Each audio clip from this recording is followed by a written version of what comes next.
Already. Okay, who's doing the intro? What's the intro, fellas? I don't know. You go, Max. You start. You do it. Alright, I'll give it a go, and if I mess up, okay, we'll do one each, and see who does the best one. Okay. Yeah. All right. Where do I start? No, I'm not gonna cringe this stuff. Let me think. All right. G'day, guys, and welcome to the Foil Project.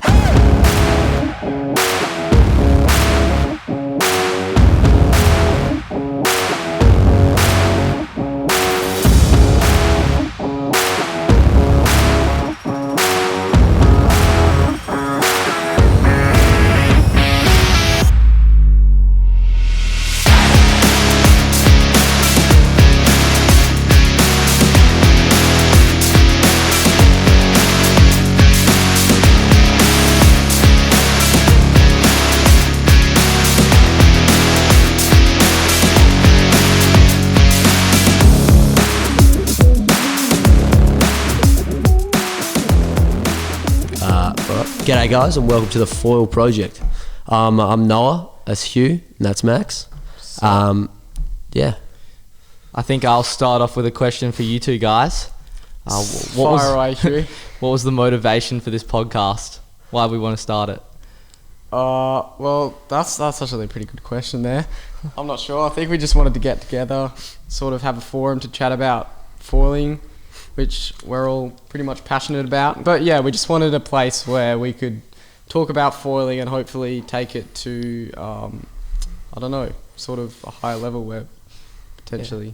Bring a bit of the jargon that we use into the broader community. Yeah, and, that's the... Yep. Let you guys know about all the stuff that's going on foiling in WA. Yeah, pretty much. All right.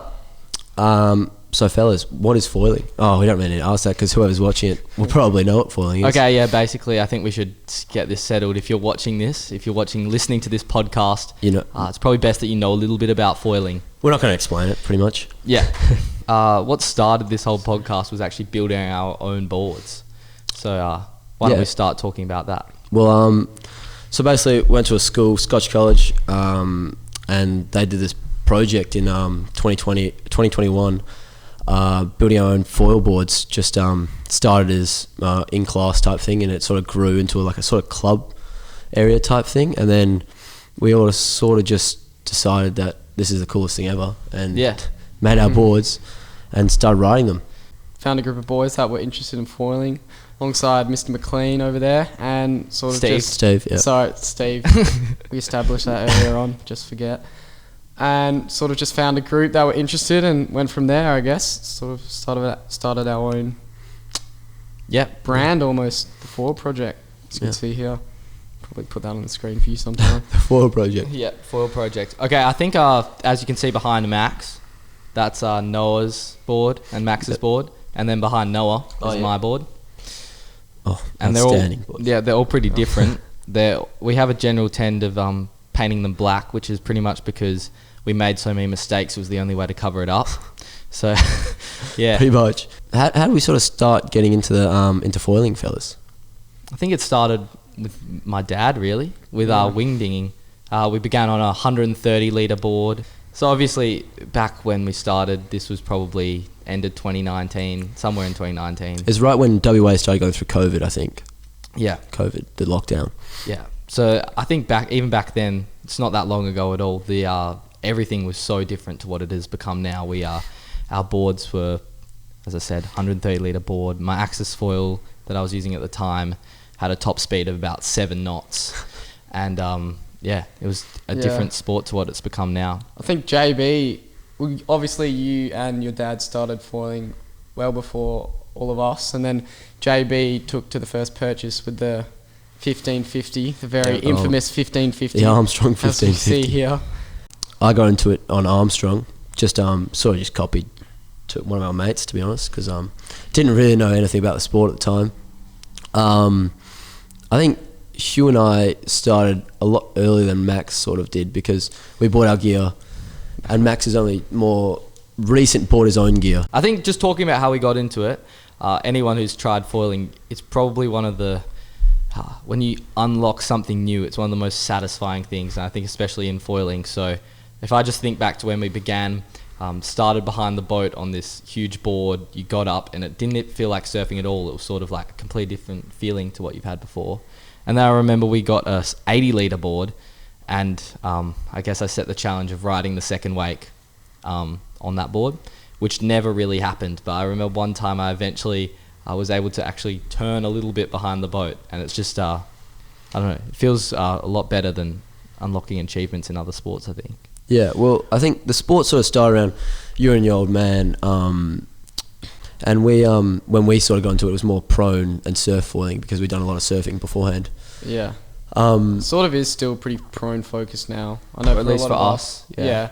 Well, Noah, me, JB, or James Bennett, haven't really taken to wing tinging just yet. I've tried it, and fellas, it's not a good sight to watch. I tell you a little what. bit of a difficult challenge, sport to yeah. pick up. It is a challenge. Got nipped by a couple of crabs. So don't think I'll be going back to Melville waters too soon. No. And there's also dock foiling, which we started doing. Oh, yeah. Early on. That's just starting off, pushing off a jetty and just trying to pump off that. And I reckon it took me almost 10 sessions to be able to actually start, like get one pump in. Yeah. I think I'm sure Hugh and Max picked it up a lot quicker than I did. That's a straight lie. No, I just don't think remember being there with Noah one time. Hugh had already had a couple of attempts, like a couple of sessions before. Noah and I were just like hitting the jetty, just flopping onto jellyfish. And it was the most demotivating thing ever. If you ever want to hear a group of 17 and 18-year-olds swear a lot, failing at foiling. Yeah. starting dock foiling is a great place. It is. But then, the rage. it's a love-hate relationship because you come back to the next session and you're like, I'm going to do it. and then you get it and you're like, yo, this is the sickest thing I have ever done. The thing is, when you go dock foiling, you either have to be with mates or you have to have the mindset that you don't look like an idiot when you do it. Biggest confidence. Because if you go rock up alone and you mess up maybe two or three and you're like, oh, it's just never going to happen, and you just go home. You're like, I can't be bothered. There's people riding down the path next to the river, and they'll stop and look at you, wait for something impressive, and then you just flop in the water. But when you're with your mates and they're good, then they stop and watch, and when they watch you, it's also very demoralising when you flop. But yeah. For us, I think we've hit a pretty good formula. Get a couple of mates out to the dock. Definitely speaker. Bring out a speaker. Yeah. Play some tunes. Play some music. If you get bored, you can Swim. do a couple flips off the dock. Yeah. All good. You shouldn't get bored. No, really. Yeah. Well, you don't really get bored. You get tired. Yeah, that's true. If you're any good, really, like you guys, then the legs start burning after a minute or so on the foil, and then you come back in, or you fall off like a K down and have to get out and walk around or paddle. I feel like we have to learn how to beach start, because you see, I know I've seen Larry Foiler do it. I've seen Patrick O'Smythe do it. Bastian's done it. Yeah. And then you see the videos of there's that The gong Hawaiians. foiler guy. Yeah. I know we sent this video around. Like, he literally, we'll put it on the feed because it's one of the most impressive things I've ever seen. He literally does a couple pumps and then just backflips off a wave. That's a wicked video. Right off the beach. So I think that's probably a goal. Well, then you see all the Hawaiians as well that can't be bothered paddling out to the break, so they just beach start and Yeah. Yeah, like we also... I don't know how to pronounce it. Matteo beach started the 925. Oh no, it was he beach started the 850 the 850 a year ago. Yeah, That's crazy. All right. So how about we talk about what our foils are? Yeah.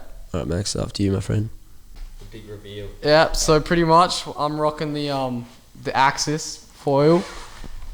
I'm rocking the new, it's not so new anymore considering Axis have come out with a new line of ARTs, being the 799 and the 899, but I'm rocking the 999, obviously 999 millimeter wingspan, and it's got an aspect ratio of 9.9, and then I'm rocking the Black Series, I think it's the ultra short fuse with the 400 back wing and the 75 mast with base plate obviously and doodad, and it's 16 mil as opposed to 19 mil because it was cheaper.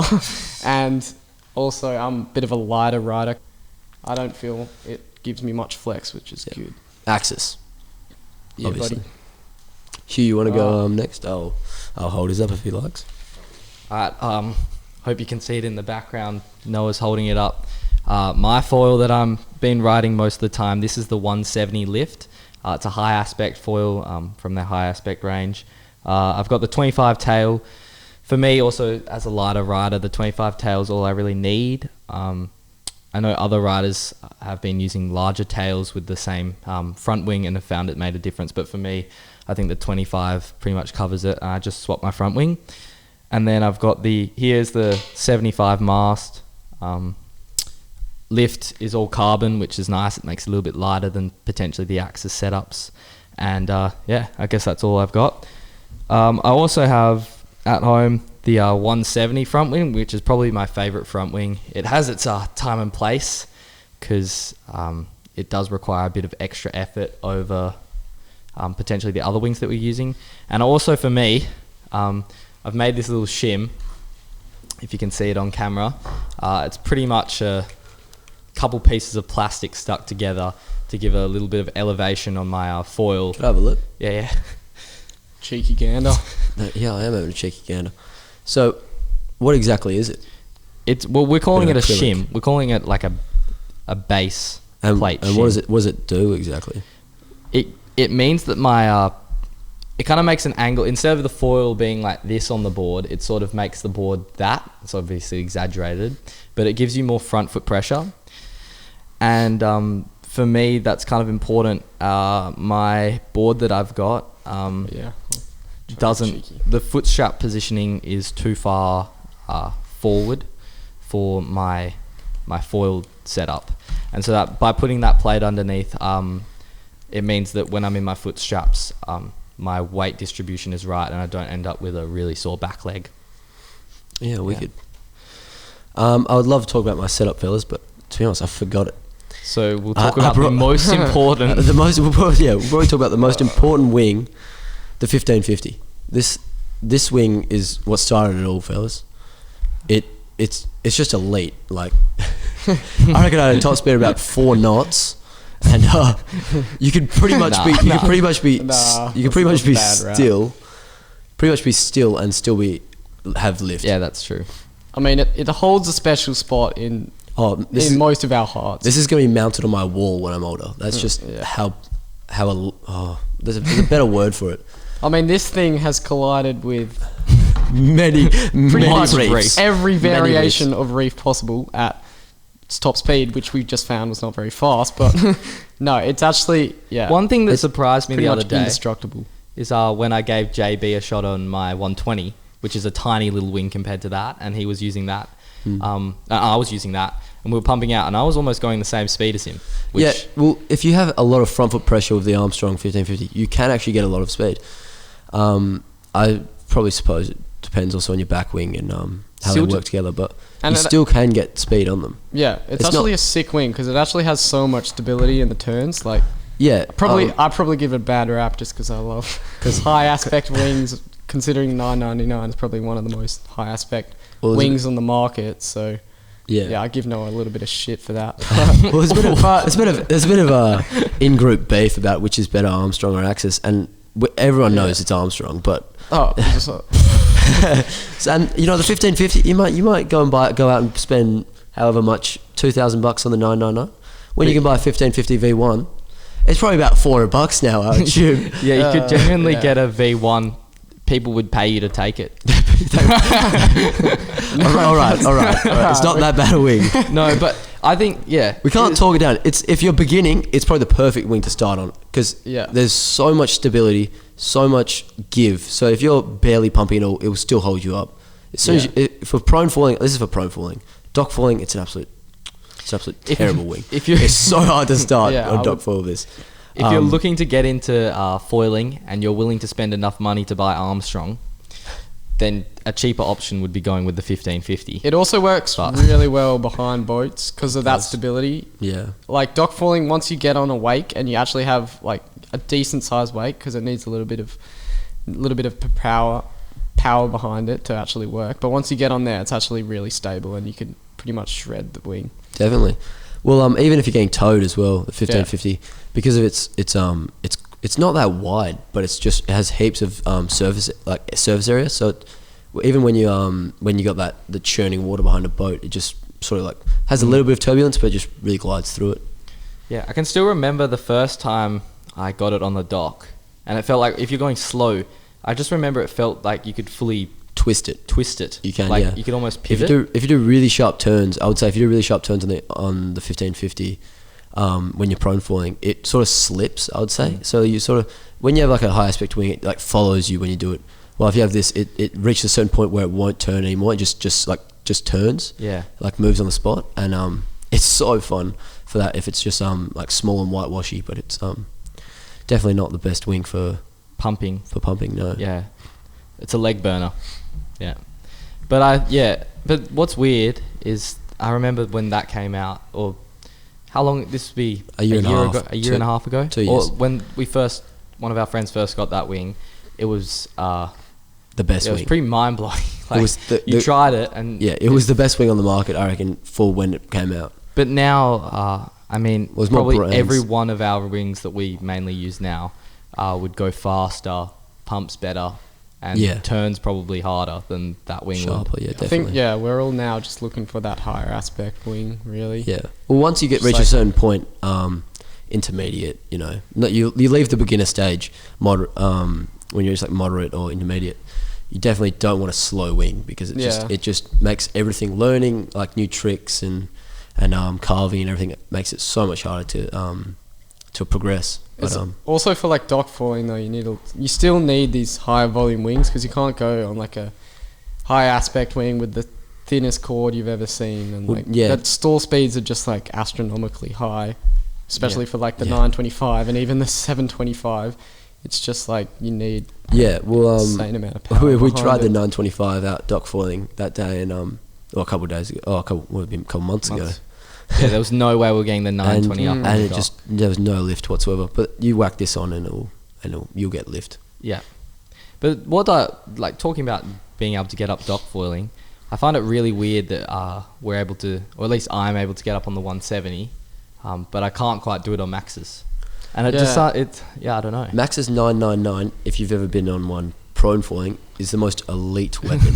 It just goes forever. It pumps. It's the most efficient thing you'll ever ride. You can do one pump pretty much every 5 seconds. You do one pump and you just glide. And you get on a small wave and it feels like you're riding. You get so much speed. It's crazy. But then you would think that for dock falling, it would have the same amount of lift as soon as you take off. But it's just, maybe it's the boards. I think it's got quite a high stall speed. It's got a very high stall speed. The weird thing is it doesn't though. Like prone foiling it has actually like a really slow stall speed. Like I can almost fall off and then get it pumping again and get it back up to speed, which is really weird because I took it to the dock and then it just wasn't getting up. Wasn't happening. I think it might have something to do with thin cord. Like the 170 and the 120, even the 120 is like the similar aspect ratio, but its cord in the middle's like still a little bit bigger, whereas that is just like thin the whole way. Another difference is, I know on lift at least they've got that concave on the bottom of the wing. Yep. Like maybe if you hold it up, no one kind of demonstrate. Like underneath the wing, it's got a concave. Whether on the Armstrong, it doesn't really have that concave, and I think that might make a difference with like the stall speed potentially. Because sort of just guessing here, but sort of from experience. Yeah. We have actually tried this out. Yeah, we're not just. We'll put up some videos to prove it. Got some proof. Yeah. Well, you know what's even better about that? They're working in a foil shop. So tell us about that. Well, so far we're not actually very experienced. No, yeah. So what is this, third day on the job? Third day tomorrow. Tomorrow on the job, right? And Max has worked 3. What was it? 2 days? 2 days. 2.5. No, 2 days and like 2 hours. And apparently you guys aren't allowed to give. You're not allowed to tell people. I wouldn't say not allowed. Oh, no, just not experienced. You're not experienced enough to make a sale and tell them specifically what everything's about with foiling. Yeah. Or is that? Well, you just don't want to be doing stuff that you're not. We definitely can't go the SUP side of things because we've never really touched a SUP in our lives. Stand-up paddleboards. But we definitely know our fair share about foils because we've tried. Yeah, tried a lot. Well, within our group, we have 3 or 4 different brands that we use. Yeah. or 3 Armstrong, Axis, lift, and yeah. We haven't really ventured into To go foil yet, Windfoilers which I'm or- sort of interested. Or there's that other one. It's very What's the similar one? to go foil. There's also Schmick. Schmick. I think they just make boards. No, they've got the They've foils got a now. foil now. Foils now? Yeah, Yeah. right. Yeah. Yeah, they're definitely a different kind of And Nash. option. Nash, yeah, that's the Nash, other one. yeah. Nash is pretty They've similar got to quite go a foil. few products.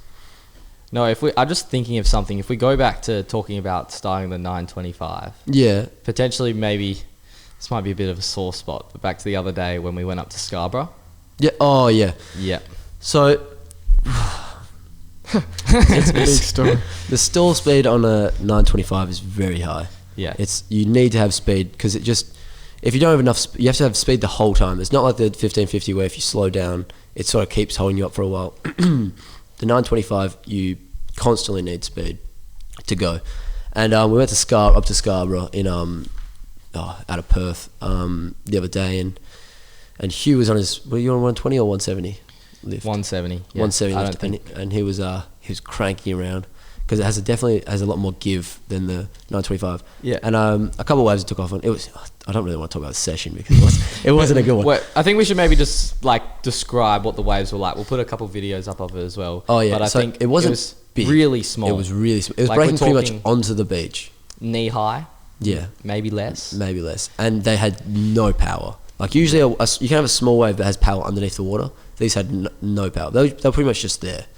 And and But yeah, I think for Scarborough at least, that's probably about how small you need it because otherwise it just becomes Dumpy. a dump. Yeah, it just wave. becomes a barrel zone, pretty much. It's a bit too scary for the prone for the foiling. proning. Yep. Almost well, pulled out of one there. Yeah. Surfing. Oh really? Yeah, no, I was actually really close.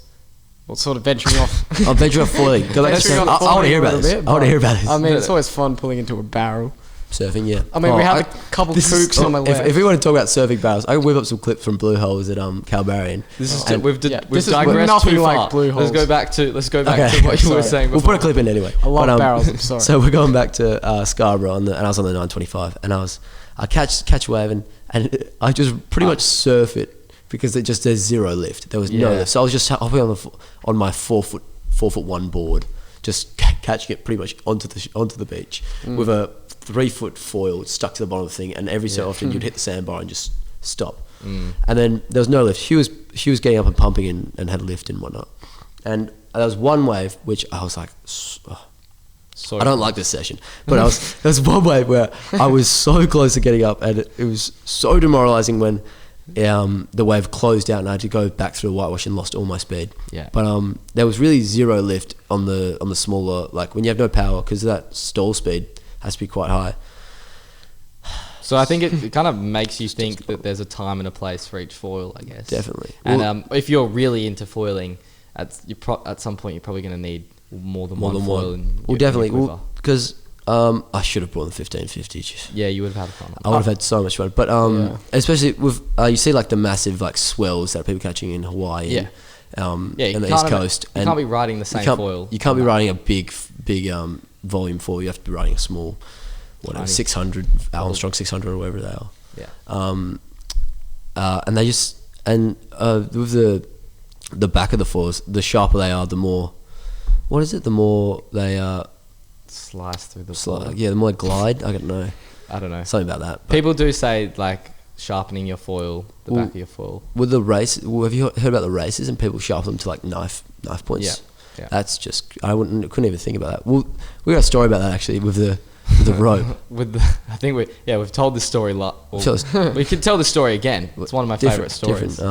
Different place. But so I forgot on the back of your board you get a little bit of rope which holds your leg rope on, and I've rocked up to the surf and I was pumped. First time using my new board that I've just made, and I've rocked up and I looked down and there was no rope and I was spewing. I had to drive all the way home to go get another rope, and then I look at my ute and there's a bit of rope, just a roll of rope sitting in the it's more like paracord. Yeah. Sitting in my glove box, and I pulled it out. I was like, I don't have a knife. Couldn't rip it. Couldn't tear it. Couldn't wear it down. And then Hugh goes. Hugh's pulling his lift. Was it 120 out of the? Yep, and I had the little 25 back wing, which has touched the reef a couple times, and so it's a bit serrated like a knife. out of the back of the ute, and he puts it down. And I was like, "Oh, Hugh, I got to drive home. I can't cut this rope anyway." And he goes, he points at his foil and he goes, "Yeah, try, just rub it on." Oh, you want to rub it on the back of the foil? See if that'll cut it. And I was like, "It's not going to cut. It's not. I'm rubbing." I was like, "It's not." And it just snaps straight, cuts straight through it. I was like, "You're tied up, and we're pretty much out there in 10 minutes." Yeah, it's all good. it was all good. I'm still using the same rope that I had that we've cut as well on the board. It's probably behind Max, I think. Yeah, I've put in. No, oh, you chuck it here if you like. Oh yeah, chuck it. Too easy. I guess we've yeah, it's a good story. That's a great story. But just going back to Scarborough again, I think even though you were getting up on a wave and well, you weren't actually getting up onto the foil, but essentially you were still riding the waves just as well as any surfer out there. Yeah. So yeah. if you actually are getting up on the foil, it just opens up so much, so much extra stuff you can do on the wave. Definitely. That's pretty cool. I don't know. I feel like we've almost talked for long enough now, but I reckon we probably should talk about what we're thinking of doing in the future with this podcast. Sure. So Yeah, Hugh, where do you see this podcast going in the next couple of months, to be fair, but hopefully next year or so? Well, I think talking with you guys is pretty fun, but it has some limitations in that thank you. we don't really have the expert opinion of many other people around Perth. So I guess what I'd be hoping to do is speak to a couple people around Perth. There's a lot of foiling legends, maybe not even foiling. It wouldn't be legends. It'd be just good foilers. Locals who in WA. Heaps. Who I think Larry Foiler. Yeah. As a keen foiler Marcus. myself, I'd love to hear their opinions. I'm sure everyone else who's a foiler in Perth would like to hear what they've got to say about foiling. And so I feel like this could be a place where we could talk to them about their thoughts on foiling. Yeah, with some strong winds as well. It sort of attracts a lot of expert, I guess, wind. Yeah. What do you call it? Wind sportsmen. Yeah.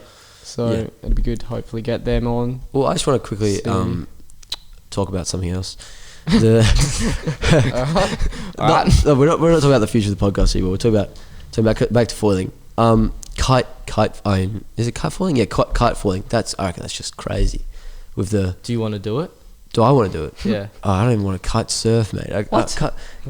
It's just. I reckon it just. I reckon the kite would just grab you and take you away. Yeah, I'm not that big a bloke, but I reckon my 70 kilo ass would just get taken. I want to do it. Possibly. I mean, you see that video of the guy. Oh, we shared it I think it was a couple months ago. The guy coming up, he does the loop 360, and then we're putting it up. I don't know. He goes full sicko mode on the foil, and he does He looks like a ballerina. Yeah, he's literally a magician with his kite. He's just. I don't know. Exactly He moves it in a way you didn't think was possible, and he just does this 360, and then continues on with his day. Definitely. Well, for me, I reckon just doing every single kind of foiling is because I find all of them fun so far. I want to be able to do all of it. So far, I've pretty much got dock foiling, surf foiling. Have you done sup foiling? Nope. Haven't done much of that. No. I got to learn to do that. The other day I was up in where was I? In Yanchep. I was buying a car, and I saw a guy on a windsurfer, but had a foil on the bottom, and I hadn't seen many foil windsurfers before, and that's the first one I've seen definitely in Perth, and my old man was with me, and he goes, and he's we're telling a story, and he looks over into the water, he sees him, he's just like, is that kind of foil? And I was like, oh yeah, that's how wicked is that, because he was absolutely pissing down the coast with this on the wind board which had a foil on it, and I don't know what setup he was running, but he was going quick. Yeah, I was South Frere. I saw the same thing, windfoiler, windsurf foiler. I don't know really what you call them, but he was the wind was probably 10 knots, maybe not even, and it's he's definitely flying along the coast, going upwind so easily, and the efficiency of those things is just crazy. Yeah. Unfortunately, I feel like for us that might be a little bit. That's a long process to get to where they are. Those guys who do it, they're already really, really good windsurfers. Windsurfers, definitely. And I did a bit of windsurfing in my youth, if I can say that. I'm still 18, but in my youth, I did a bit of windsurfing. Your real youth. Yeah. As a child. My childhood. And I I was alright, but I was never that good at it. I'm sure just adding the foiling aspect to it would just make it that much harder. Yeah, I took some lessons as well. Now, you know Royal Perth Yacht Club? Yep. Just now UW. Took some lessons there. It was like full glass off, and they got us windfoiling and practicing all these things between... Windfoiling? Or Sorry, just not windsurfing. windfoiling, just windsurfing. Oh, yeah, no worries. And they got us they got us in the tiniest amount of wind. It was like dead glass off in the middle of the river, and we're just like floating, and we were just like... Wasn't moving. Yeah, boy. We're like a word movie. But I reckon, honestly, if you had a foil, you could possibly get up in it. Like, Well, if you just have, if you have the right something technique and stuff. with a slow stall speed and heaps of give, you could probably get it up pretty easily. Yeah. Obviously, you still need a little bit of wind, but... Yeah. Well, I definitely think with the wind, I don't know what you call it, windsurfing, foiling, whatever it is. I think they just call it wingding? wind foiling. Wind foiling? Yeah, all right. That's- Well, the wind... With wind foiling, it's not a whole lot of pumping. It's definitely a lot more... It's skill. It's like definitely a lot more with the wing. Yeah. Yeah, you have to know the wind pretty well. It's quite Definitely. an elegant sport. Alrighty. So back to where the podcast is going. Oh, We sort That's of a- that's a large ball we veered headshot. off topic, but I want to talk about that. So, yeah. So, Noah, where do you see this podcast in the next... Oh, well, hopefully it gets a bit, well, it's pretty much a niche market that we're targeting it at. Because if you're watching us and you know what foiling is, I don't know what you're doing here, to be honest. But maybe you want to learn. It would have, yeah. It's if you want to learn how to foil and you're getting into it and you're looking for is Armstrong better than Axis? And the answer is yes. I mean, But, hopefully we can inspire some more people to take up foiling. And So Max, where do you see the podcast going in the near or distant future, distant, how far is distant? or a year or so? Oh yeah, fair enough. Well, I just hope we can sort of, as you were saying before, people that are watching the podcast, what are you doing? I mean, hopefully we can inspire more people to sort of pick up foiling and sort of pique their interest in some way or another and get them out on the water in some way, because we all love being out on the water. Well, hopefully the people who Stoked to see. are already foiling watch this rather than Yeah. the new, so we don't get more crowds. But That's not what we're about, Noah. That's not what foiling's about. We can share waves. okay, quickly, the culture around foiling. Yeah. I honestly like the culture around foiling better than I like the culture around surfing. Surfing culture, Oh, yeah, there's you got priority, and the people who are like on their dominant side surfing, they usually sit the deepest and then just catch every wave pretty much, just because surfing's a bit dog. Foiling, you just all go. You Yeah, just stand you up. send it. You It's- literally take away all fear of being stabbed by one another But, and just go. but with That's the surfing, limit because stretch. I feel like with surfing you go along the face, and that's the whole Yeah. idea. But with foiling, you sort of just go Yeah. straight and then just everyone veers off their own way. Mm. But it definitely is weird that we do that, because foiling is much more dangerous, I would say, than surfing. Just because there's a 3-foot knife connected to the bottom of your board. Yeah. That's true. But I guess we're not in that dangerous waves most of the time. No, definitely in Perth we're pretty safe. Yeah. But and you see everyone out there in foiling, you usually talk to one another. Well, in surfing, I feel like a lot of the time in surfing you just sort of sit by yourself. But you pretty much the foil community everyone sort of knows everyone. Yeah. All right. Everyone sort of knows everyone in the foil community. Yeah, Or no, especially the that's kinda Perth true. one, because you see them out there every time you go. Yeah. Because when it's good, everyone's there. And that's because I guess it's because it's a small community. It's not not as that big as big, yeah. because over COVID. This is probably one of the main reasons I got into foiling, actually. Because of COVID, everyone wanted to pick up a hobby, and for some reason, everyone chose surfing. It was probably Swanbourne Beach was literally... There were actually police, should have seen There were this. actually police walking up and down the beach at some time. I don't know Yeah, if it was I remember related to that. the population of surfers, But because this is when we're meant to some be reason- in isolation. Can we just clarify this? This is Swanbourne Beach. This is not a surf beach. this isn't a surf beach. This is just a beach you're hanging out at. This is the beach like- where you maybe walk your dog. You could bodyboard. You can pretty walk 500 meters and go to the nude beach if you want. And no, but you go and then you keep driving down the beach, down the coast down south, and there will be every spot will be packed now. There'll be 100 surfers almost at every break. Cove, you can't surf Cove anymore. There's too many people out the whole time, and so I feel like that's probably one of the main reasons I got into foiling, because no one was doing it, and for some reason everyone wanted to pick up surfing as their hobby, and I remember going. It was probably because I went back because I used to live on a farm. Went back to the farm for a while during COVID. And when I came back to Perth and I went to go for a surf, I walked down the beach and I couldn't actually get get a car park or Yeah. get down to the beach So because there was that many chaos. people. Yeah. And I said, this isn't really isolation because No. there's 200 people in the water next to each other. So It's kind of sick though. You just like pull in, see another guy coming right your way. You're like, ew. what's that got to do with my story? What is that got to do with my That's the story? intro. That's the intro. That's so good in there. What's that's that good. got to do with my story? No, at Swanee Beach when there's like 100 surfers out and it's like pumping swell.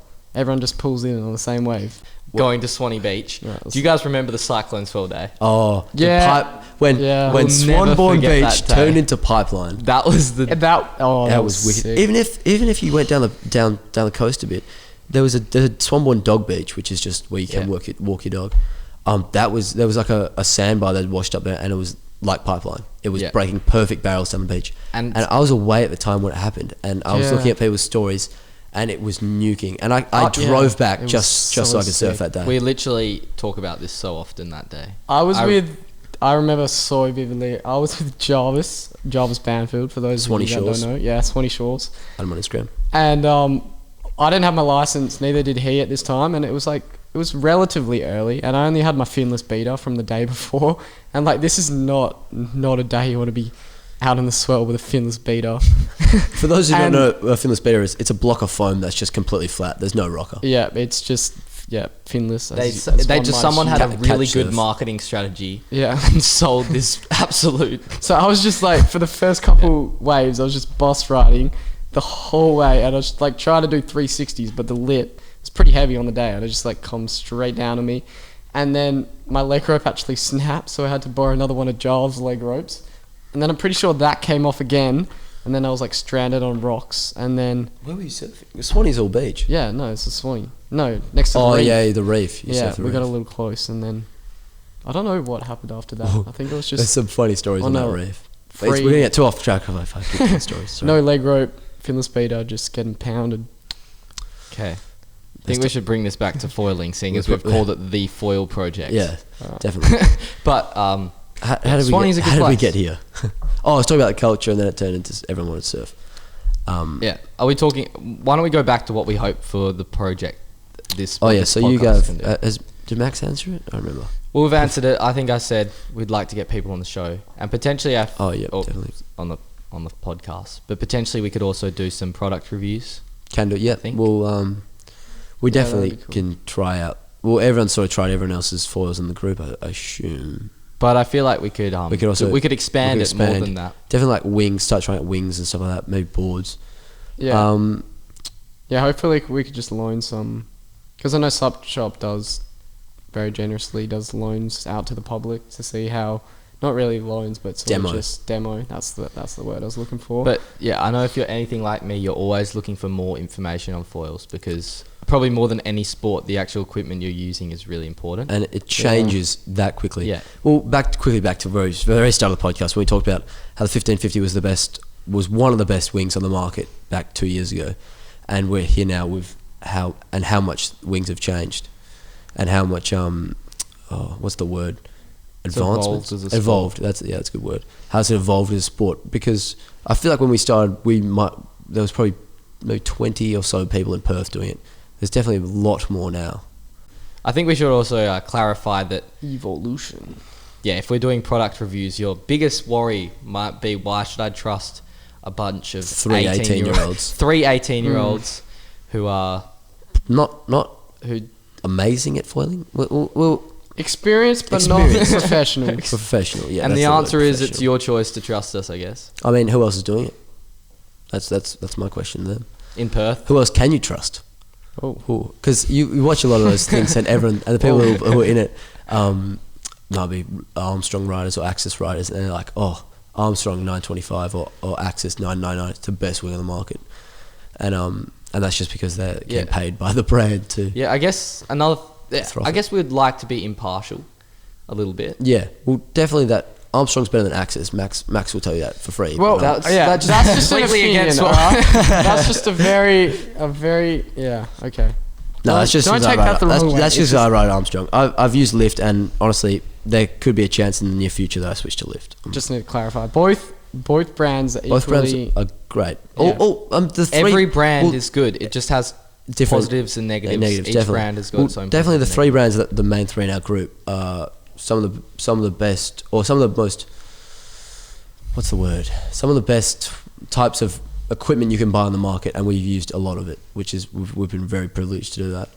And yeah, you can either trust us if you want our reviews on it, or you can go out and try it yourself, demo it from the shop.